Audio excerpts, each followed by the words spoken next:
நம்ம சுப்புலட்சுமி நம்ம எல்லாரையும் விட்டு போயிட்டாருங்க. யாருக்கும் தாங்க முடியாத மிகப்பெரிய இழப்பு. குன்றக்குடி சண்முகநாதர் கோயிலுக்கு போய் சாமி முகத்தை பார்த்தா அந்த சாமியே நேர்ல இருக்கிற மாதிரி உன் முகத்தை பார்த்தா அம்புட்டு சந்தோஷமா இருக்கும் எல்லா பக்தர்களுக்கும். சுப்புலட்சுமி, சுப்பு குட்டி அப்படின்னு உன்னை அவ்வளோ பேரும் பாசமா உன்கிட்ட வந்தாவே அவ்வளோ பாசமா இருப்பாங்க. நீ அவங்க கிட்ட அவ்வளோ பாசமா இருப்ப. அப்படிப்பட்ட உன் இழப்பு ஒட்டுமொத்த மக்களுக்குமே தாங்க முடியாத இழப்பு.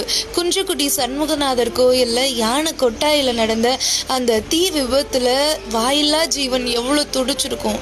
இன்னைக்கு நம்ம எல்லாரையும் விட்டு போயிட்டாரு சுப்புலட்சுமி. அந்த கோயிலுக்கு போயிட்டு சுப்புலட்சுமியை பார்த்தவங்களுக்கு தெரியும் எவ்வளோ பாசமான ஒரு யானை அப்படின்னு சொல்லி. யாராலையும் இந்த இழப்பை தாங்கவே முடியல. அதுலேயும் மொத்தமாக நம்ம காரைக்குடி, சிவகங்கை, குன்றக்குடி இந்த கோயிலுக்கு வர எல்லாருமே இனி அடுத்து வந்தாலும் சுப்புக்குட்டி எங்க அப்படின்னு சொல்லி நினைக்க தான் தோணுது. அந்த அளவுக்கு இவரோட இழப்பு தாங்க முடியல.